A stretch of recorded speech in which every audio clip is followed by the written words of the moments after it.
The following incidences took place in Michigan in the summers of 2009 and 2010. I've dealt with sleep paralysis for years, so much so that my body is now accustomed to the sensations that are a precursor to the terrible experience, and I'm able to wake up fully before it takes hold of me. One thing I've always found to be truly bizarre about it is that I've never experienced it in my life until my ex told me about how it used to happen to her when she was younger. That night it happened to me and hasn't stopped, though it's become rarer and rarer. I had two experiences that leave me at a loss because I've never experienced anything like them, and I'm not sure if they were just really intense episodes of sleep paralysis or if they were out-of-body experiences or something else. I do not know. The first experience I had was in 2009. I was lying in bed watching television and I fell asleep. Suddenly, I felt myself wake up and realize that I hadn't been sleeping long because the show that I had been watching was still on. I could only see half of the television because my blanket was pulled up, partially covering my face, and it was making me sweat and making it difficult to breathe. I reached up to pull the blanket down, and that's when I learned that something wasn't quite right, because no matter how hard I tried, I wasn't able to pull the blanket from my face because my hand would just pass through it. Terrified, I jumped out of bed and was overcome by the strange, dizzy, and numb feeling in my head and throughout my entire body. I thought that maybe I was having a stroke or something, so I ran to my door to get my parents to take me to the hospital. I reached for the door handle, and just like with the blanket, my hand passed right through it. I tried to grab it several times and got the same result each time. My hand passed through it. I then tried to beat on the door really hard in hopes that the noise would wake someone in the house and that they would come check on me, but again, my hand passed right through the door. I then started to really freak out because I thought that I was dead, and I began to hyperventilate and cried out to God. All of a sudden, it felt like there was a zap, and I was back lying in my bed with the blanket over my face, only now I was able to pull it off. I jumped out of bed and ran out of my room and didn't go back to sleep for the rest of the night. I told my mom about it the next day, but she didn't really believe me and said it was just a nightmare, which, for all I know, it might have been. My second occurrence happened about a year later in the summer of 2010. It was mid-afternoon and I was feeling tired, so I decided to take a nap. I went and laid in bed and was struggling to fall asleep. I finally managed to start to drift off when my cell phone rang. I didn't want to answer it because I was almost asleep, but I reluctantly grabbed it and climbed out of bed. Without looking at the number, I answered and said hello. There was no response, and so I said hello again. Still, there was no response. Irritated, I walked out of my room and down the hall toward the family room and said hello one more time out of frustration. Finally, a voice replied, but it was all static and breaking up. I said, "I can't hear you, you're breaking up." Then the voice became clear and it said, "Hello, I need you to do me a favor." I laughed, thinking it was some sort of prank call because I didn't recognize the voice, and I decided to play along. I asked what the favor was, and then the voice completely changed from pleasant to this deep, demonic growl and screamed, "Let me in." I freaked out and threw my phone across the room. It hit the wall and shattered into pieces. My entire house began to shake like there was a massive earthquake, and my vision got really weird. I just closed my eyes and said, "God, please help me." I opened my eyes and was back in my bed, and my phone was sitting beside me in one piece and functional. I picked it up and quickly scanned through my call history, but there were no strange calls made. I also saw that only a few minutes had passed since I first started to fall asleep. I know this is long, but I wanted to share it in hopes that maybe someone out there has an explanation as to what these two events were. if they were just some really intense form of sleep paralysis or something else. I always have intense, vivid dreams, but these were beyond that. They both felt so unbelievably real, and they didn't seem like I was sleeping at all, though I apparently was. They still kind of freak me out when I think of them and would like some insight into them.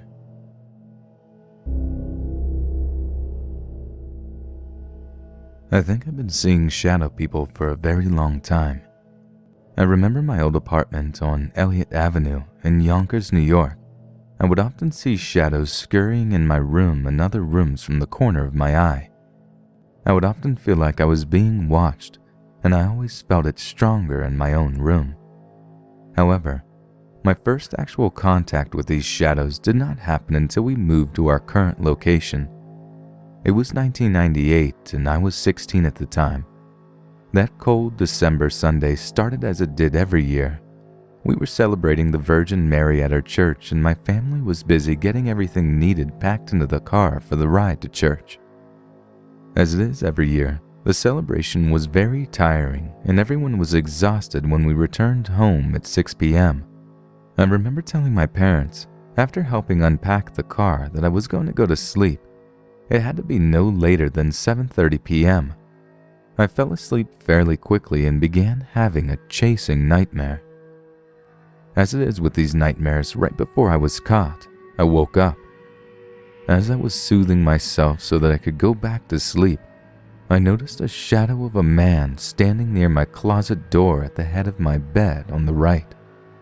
The shadow was distinctly darker and could easily be seen. Bright red eyes could clearly be seen coming from it. I was startled and frightened as a sense of evil could clearly be felt. As I was looking at him straight on, he walked toward me until he was standing next to me, looking down at me. Seconds later, the shadow raised his hand and plunged it into my chest. He began to pull out a bright silver cord or rope from my chest, and I could feel myself almost floating up as he did this. I remember thinking, oh my God, he's trying to take my soul. Immediately, I grabbed the cord as well and began to have a tug of war with the thing. For a while he was winning, and I was very scared. I suddenly remembered that the Hail Mary is supposed to defeat demons and evil, and began to recite it in my head like I had no tomorrow. Within a few seconds of me starting, the shadow stopped and looked down at me with a palpable hatred. I heard it say that I had won this time, but the next time. The shadow did not physically speak, but I heard his voice in my head. After saying this, he opened his hand and the cord zipped into my body like a rubber band that had been stretched. It slammed into me so hard I jumped from my bed. However, the shadow thing was still there, looking down at me. And then I woke up. I did not understand what had happened, and I can't fully explain the experience. I was awake when that attack happened, but I still felt like I had woken up. However, the thing had gone. Needless to say, I was quite scared. At the time, I kept trying to soothe myself, telling myself it was all a dream, and after a few minutes, I fell asleep again. I had a restless night until something extraordinary happened. That night, as I was trying to go to sleep and thinking of my experience, I felt the side of my bed go down, like someone sat down. I didn't open my eyes, but prayed and eventually did fall asleep. Since then, I have been plagued by things trying to open my door and always around the same day. My Decembers are not pleasant. In 2007, I was visiting my cousin in Nicaragua, and we were talking about all the paranormal things that have happened to both of us. She described an attack that happened to her by a shadow person in December of 1998 as well. She had been sleeping with my two other cousins, her sister next to her.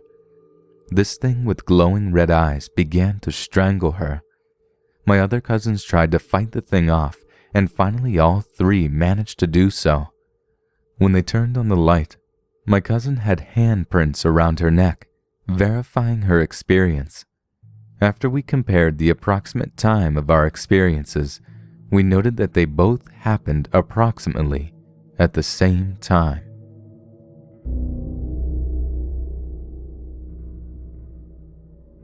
I'm 18 years old and I live in Killeen, Texas. I've lived in this area for 16 years of my life and all of my experiences have happened here. It started when I was very young enough that I had to swim in the kiddie pool at a public pool. Otherwise, I would need a swimming vest to be in the deep end. My mother took my sister and me to the public pool in Harker Heights. She was with my younger sister, Rachel is younger by a year, in the deep end, and I was supposed to stay in the kiddie pool until it was my turn to swim with the help of my mother in the deep end. I was tired of waiting and ready to jump in. So you know what? I was gonna do a cannonball. I took a running start and jumped, but I jumped too soon and not far enough. The back of my head slammed into the concrete wall of the pool. I passed out and started to drown. I just remember falling asleep, and I woke up with a lifeguard over me. He had performed CPR and revived me. I was carted off to the emergency room in an ambulance, only to be told that I was perfectly fine. A year or two later, I began having violent dreams. I told my mom about them and she and her friends said they might be prophetic. These dreams continued and I started seeing things while I was awake. Once I was talking to my mother and I started to cry because I saw a kind of film or veil-like mist go over her face, and it was the face of a man snarling at me. After this, when I was 9 years old, I was diagnosed with clinical depression and anger. Things have increased more and more as I got older. Lately, they have turned into physical attacks by what I believe to be a demon. Later this year, I woke up when it felt like I couldn't breathe. I felt like something had me pinned down. I couldn't scream or cry for help. I could just barely see this black mass that sat over me. It was really sitting on my chest. I'm usually a woman that can hold her own and defend herself, but when something dark and demonic takes away your ability to fight back, it's probably one of the worst feelings ever. I hate feeling helpless. Then, as the cold air kept strangling me, I actually woke up. I believe it was a false awakening with a demonic attack.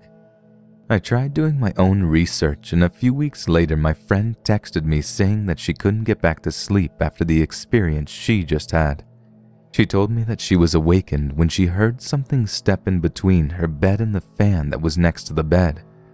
She said that she was almost paralyzed by fear but started reciting scripture, and when she did, this darkness spoke to her and said that God wouldn't help her because she was a sinner, because she was damned. She said she couldn't sleep again until about 6 a.m. After this, I opened up to her about what I had experienced.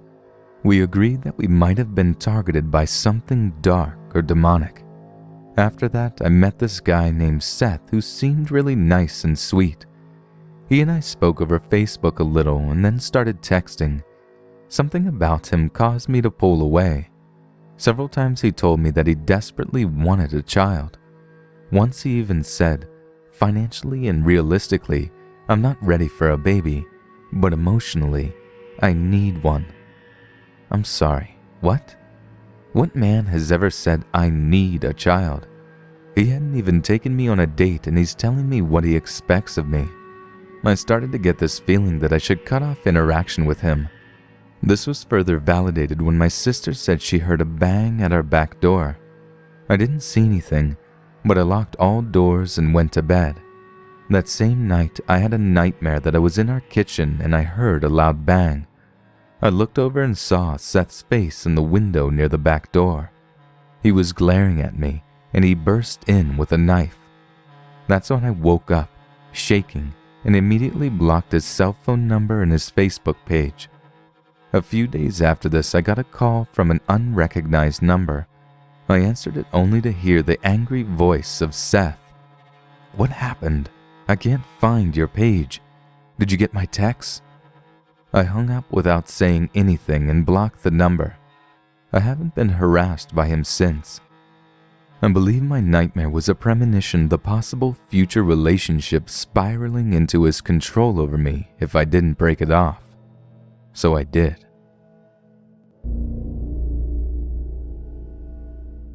I've had experiences with paranormal activity my whole life. It runs in my family after all. I don't refer to myself as psychic, but someone who is very sensitive or in tune with it. They usually talk to me in dreams, and that's when I see what they look like most of the time. But when I'm awake and they want to talk, well, let's just say that is when things get interesting. The first major experience that happened to me was one summer when I was going into the 7th grade. My older sister and I shared a room, and she was going to start her first year of high school. Sadly, before the school year ended of her 8th grade year, her friend got into a car crash that instantly killed him. Others were in the car with him as well, but were only injured. My sister wasn't the same after that, and neither was our room that we shared. It felt like the air was thicker at times, or the energy was off. As time went on, my sister was getting out of her depression from the loss of her friend, and the room was becoming suffocating. I asked her if she felt or saw anything since then, and she said it was her best friend. He said he came back to protect her from something, her own depression maybe. That is when I started seeing the man in my room. He stood just a few inches shorter than the ceiling, and he was nothing but a black, smoky mass. It terrified me to the point where I couldn't sleep in my room for 2 years, and yes, he was still there until I left that place. Every time I tried to sleep in there, I would see him. It was like he was staring at me, as if he wouldn't let me get near my sister. My last night I tried to sleep in my room, I had a dream of a ghost, a man that wanted to say something to me. He reached out to me, and I woke up in my bed being pressed down hard, as if to shake me awake. He slapped my hand down, hoping to find either my mother's or my sister's hand. There was nothing but the indentation of a giant hand on my bed that was slowly disappearing, as if someone was taking their hand from the bed. I called out to my mom and my sister. My mother rushed in and turned on the lights, and my sister slowly woke up. I frantically told my mother what had happened, and she calmed me down and took me into her room for me to sleep for the rest of the night.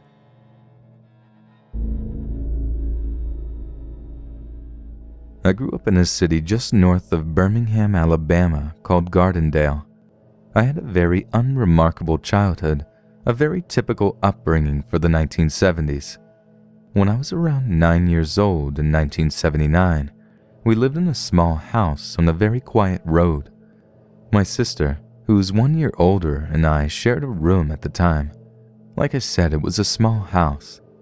I slept in a bed next to the door of the bedroom, and my sister's bed was across the room. One night I awoke suddenly from a deep sleep. It was one of those times when you wake up and you're immediately wide awake. When I awoke, my eyes focused immediately on a small figure standing to the right of my bed. I remember not being scared for some reason, and the figure just stood there. It was white and glowed, although it wasn't very bright. I could tell it was a female by the long hair, and she appeared fairly young. Naturally, I automatically assumed it was my sister and that she had gotten up for something and was possibly trying to scare me. So I remember looking across the room toward my sister's bed. The low glow from the figure allowed me to see my sister lying in her bed, sound asleep. I then turned back toward the figure, and we just stared at each other. The figure never moved or said a word. I didn't speak either. I just stared. After what seemed like forever, but what I believe must have only been several minutes, I turned back towards my sister and began calling her name. Again, the figure never moved. I was finally able to wake my sister. I told her in so many words that we need to head to our parents' bed. The next thing I remember was my sister and I jumping into the bed with my parents. My sister fell right back to sleep, but I kept watching the bedroom door for the rest of the night. The next morning, I wasted no time explaining what had happened to my parents. My sister actually admitted to seeing it too. After that night, I never saw the figure again, ever. Years later, while talking about the incident with my mother, she told me that I don't know what you saw, but I know you saw it. I could tell in your eyes you were telling the truth. Also, she made the point that a boy my age would almost certainly have exaggerated the details of the story. However, I didn't. I stated over and over that the figure did nothing but stand there, staring at me, never moved. Looking back now, I truly believe it was one of my guardian angels. The fact that I felt no fear whatsoever is proof enough for me that it was not evil. And trust me, at 9 years old, I would have normally been scared speechless. Like I said, I never saw her again, but I believe she was just letting me know she was there. We still own the house and currently rent it out. No former or present tenants have ever mentioned seeing anything out of the ordinary. I assume if it was anything other than my guardian angel, other people would have seen it by now since it's been 31 years ago. Anyway, it's something I think about a lot, and it always makes me feel at peace. I lived in Michigan for most of my adult life, but was born and raised in Middlesboro, Kentucky, and before my parents passed away, I, of course, visited them often. One summer day while we were all gathered around my mother's table, enjoying her wonderful cooking, my father told me of a chilling experience he had. You need to know that my father was a devout Christian, a Baptist deacon, and would never admit to believing in ghosts or other paranormal phenomena. His firm belief in no such thing as a ghost was based on his insistent faith that once a person dies, his or her soul immediately goes to heaven or hell. His belief in demonic influence was no more than personal evil in people that commit murders, rapes, etc. His belief in strange creatures was totally non-existent, so a story of a little demonic creature must hold some validity. The house I grew up in had what we always referred to as the underfloor. It had no cement walls or floors, just hard-packed dirt. One day while he was down there cleaning out trash that had gathered, he noticed a huge rock over by one wall. He was not aware of how it came to be there, but decided to move it aside. He pushed on the rock, which proved to be heavier than he realized, so he was only able to roll it over. Beneath the rock, he saw a smoothly rounded hole in the floor. Getting down on his knees, he shone his flashlight into the hole, which turned out to be an opening to a little tunnel. His flashlight lit up the tunnel all the way back to where it had made a turn. Puzzled, he stayed in that position looking into the tunnel. Suddenly, he heard something running back beyond that turn and knew that whatever it was heading for the entry hole. He jumped to his feet and stared as the running feet became louder. Something was nearing the opening.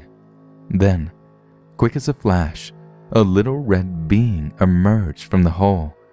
It stood on hind legs, had a long tail, pointed ears, and its hand-like forepaws were doubled up in fists. It glared at my father and stomped its feet in rage. It hissed and spat at him, then turned and ran back into the tunnel. Dad referred to it as a little red devil. Knowing I was going to be sleeping in that house tonight, and not relishing the thought of a possible night visit by this creature, I asked Dad if he had put the rock back over that hole. His response was, "Are you kidding me? I poured cement into that hole." This happened in Hollywood, California in 2004 or 5.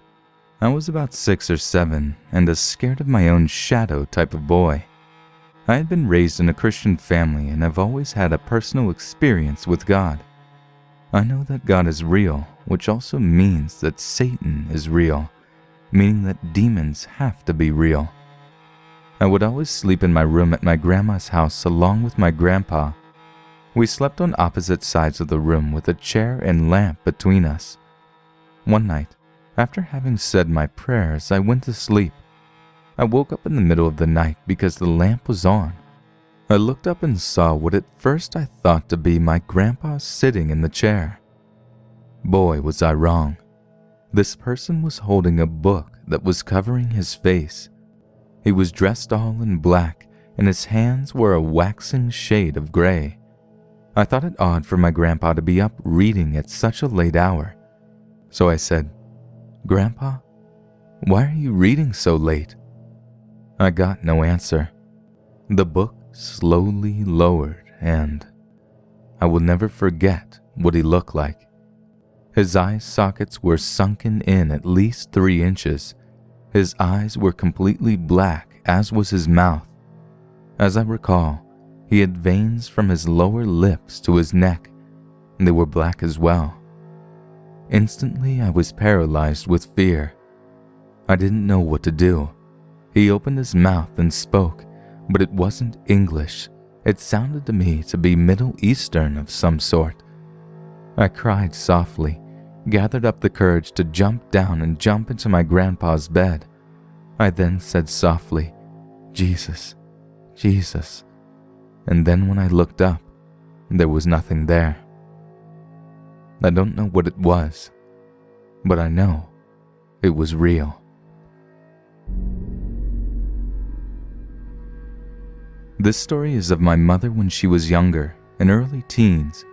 It was back in late 1960s or early 1970s when my mother's family, my grandfather, grandmother, 2 uncles, my mother and aunt, moved from Karachi to Islamabad, after Islamabad became the capital city of Pakistan. As my grandfather was a government employee, he was given a government accommodation, which was a 3-room, 1-bath, and 1-kitchen quarter with a backyard and front yard.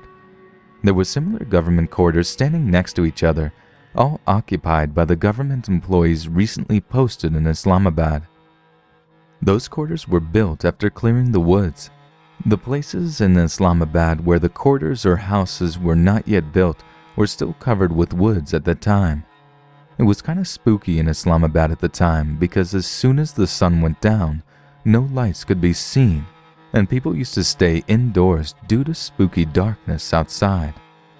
When they settled in the house, they started experiencing unexplainable things like sleep paralysis, lights going on and off on their own, weird noises, etc. As my mother and her siblings were scared, they started sleeping in one room. However, this could not stop the things from happening. As my mother told me, they all used to fall asleep as soon as the clock struck 12 midnight, no matter how hard they tried to stay awake. This kept going on for a while until they kinda got used to it. However, one evening the siblings were discussing the things that were happening, and especially talking about the entity that used to come over them and pin them in beds during sleep paralysis. My mother got emotional and bragged that if this thing came again, she was going to hit its head with a shoe. That night, they all went to sleep, all in one room, when sometime during the night, my mother sat up in her bed with her eyes closed and started saying out loudly, "Hit the head with the shoe, hit the head with the shoe." Only her voice was a male voice. When she kept repeating this over and over again, my eldest uncle got out of bed, grabbed his shoe, and hit her head. Poof, she went back to sleep. So, the demon took his revenge. I reside in an apartment building that, from what I was told, used to be an insane asylum long ago. I've been living here for the past 9 years, and have had some very paranormal experiences here over the period of that time. Here are just a few. One night there was a bad storm, resulting in a complete power outage. So there I am in pitch darkness in the entire vicinity, not just in the building. I lit 2 candles encased in glass containers with paintings of Christ on each. One candle was green and the other was red. I think the colors may have been of some significance in witchcraft, but the pictures of Jesus on them is all that mattered to me. The candles illuminated my whole area. They were each placed in large open windows. I put them out before I fell asleep. At approximately 2 a.m., I was awakened by a horrifying demonic presence at the foot of my bed, but it wasn't visible. The best way I can describe its sound is like that of a cow being slaughtered combined with a full-grown roaring lion and grizzly bear. It was absolutely terrifying from the way it sounded. I dreaded to see its appearance. While it roared at me, my chest suddenly started hurting and my body was completely paralyzed, nor could I speak. This lasted about 20 seconds, then it was gone and everything was back to normal. Then I got up, blessed the place with palm leaves and olive oil in Jesus' mighty name, and disposed of the candles. Everything was peaceful afterward, until recently. One night out of my bathroom, the door was open and is right next to my bedroom, came the devil himself, making a most awful noise. This time I saw a dark figure, but couldn't make it out because this seemed to be taking place in the spiritual realm. I couldn't physically move, but I could spiritually. So in the spirit I quickly made the sign of the cross, and the evil entity suddenly vanished. One night in the spirit, even though the shade was down and I was 3 stories up from ground level, I saw a pair of red eyes peering at me through the window while I was laying in bed. Then I saw a little black imp running upside the wall of the apartment building, attempting to come in through the window. Suddenly, a huge angel appeared with a very large pointed sword and shooed the imp away.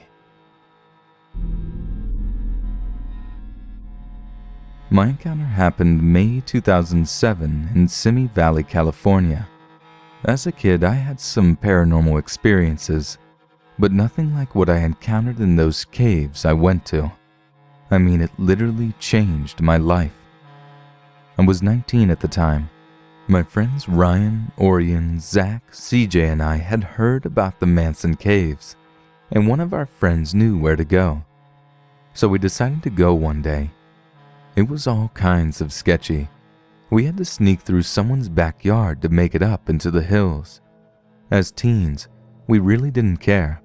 We just ran through as fast as we could, got through a bunch of bushes, and there we were, in the hills. Our buddy didn't actually know where to go like he said he did. He just knew the caves were up there somewhere, and there was a lot of area to cover. We eventually stumbled on a small hole in the rocks that looked like it led to nowhere, with the words "hellhole" painted and carved all around it. So everyone wanted me to go in first, saying things like, "It's not that deep and I can see the bottom." They almost got me killed, because if I had dropped in, I would have died. We dropped a small burning branch in there, and it just kept going and going. We wondered how to get in, so we came back the next day with flashlights. On our way to Hellhole, we found another cave with all sorts of graffiti around it, so we went in. It seemed kind of small at first, just a rope that took us down, then a big room with a little entrance to a den. We went down to the den and hung out for a bit when we realized in between 2 rocks we could see another cave. It looked huge. That's when everything started getting weird. Our buddy Zach freaked out that a guy was staring down the crack at us all of a sudden. We all looked but saw nothing, but right when that happened, a very thick fog rolled into the cave we were in. It got so thick so fast, we couldn't see a damn thing, even with flashlights. That's when we heard growling and loud footsteps. We bolted out so fast it was insane. As we stood outside catching our breath and wondering what the hell that was, we heard something in the brush. It was huge and coming right for us, and we were freaking out. Then out popped a group of other kids. They were something like 13, totally random. They were going up to Hellhole and knew there was another entrance other than a hole in the ground, and they had walkie-talkies. It seemed legit, so we went with them. Let me tell you, these caves were not legit. They were damned evil.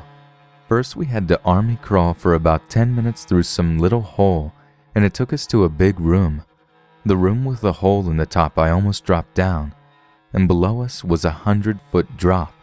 Seriously, it was huge. There was a rope so we could swing across. We got across and started to carry on when we started hearing whispering. We all stopped and listened. The whispering turned to laughter. It seemed far away, but being stupid kids and teens, we decided to carry on. A few minutes later, I asked my buddy Orion where Ryan and Zach went. We realized that we and one of those random kids were the only three together. Everyone else was either in front or behind us. We didn't even notice they were gone. The kid used his walkie-talkie, but it was all static. We didn't really know what to do. We were just kind of lost in this cave alone at this point. Then we saw it. A crazy-looking old man, but nothing in his eyes.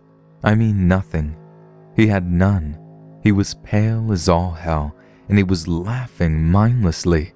We had no idea what to do, and the one kid booked it, so Orion and I did the same. We didn't know where to go, so we tried retracing our steps back to the entrance. We got to a very hard part to go back through. There were these slides, basically two rocks with tiny crevices between them that acted like a slide. We started climbing back and I felt something grab my leg. I freaked out and Orion shined the light on it. It was as if the old man we saw was there for a split second and vanished. Literally, that was what all three of us saw. We kept going and all of a sudden, it was as if I had snakes slithering all over me and I started screaming, but so did Orion and the other kid. Then the feeling was gone, and they had felt it too. We left and Orion's grandma had left him a voicemail. She's a psychic medium, so she said she felt something dark happen to him and wanted to make sure he was okay. She told us we had to come see her immediately, so we did. Right when he walked in, she said, "You seem okay." But when I walked in, she said, "Honey, what the hell did you just bring into my house?" I had a demon attached to me, she said. I had to be cleansed. She had me lie down and had my friends form a circle around me and hold hands. What happened next I didn't expect in the slightest. She started saying a spell or something, but whatever it was, she pissed this thing off. I thought the room was shaking until I realized it was me and I nearly blacked out. I started feeling as if I was being strangled and then finally was able to breathe again. And I watched a huge shadow-like thing, I don't really know how to describe it, above me and vanish through the wall. She explained to me later that I had a demon latched onto me as if it was waiting for the right time to possess someone. She said something about me having a white aura and making me vulnerable to its presence, but also making me able to resist things like possession. I will never forget that day, ever. Sorry for rambling so much about the cave part, but I feel what led up to those events is important. I have since dealt with one other demon that was very malicious, but I will have to tell that another time in another post. Please, if you have info about demonic possession or demons, please comment and let me know. These creatures from another dimension fascinate me ever since this happened.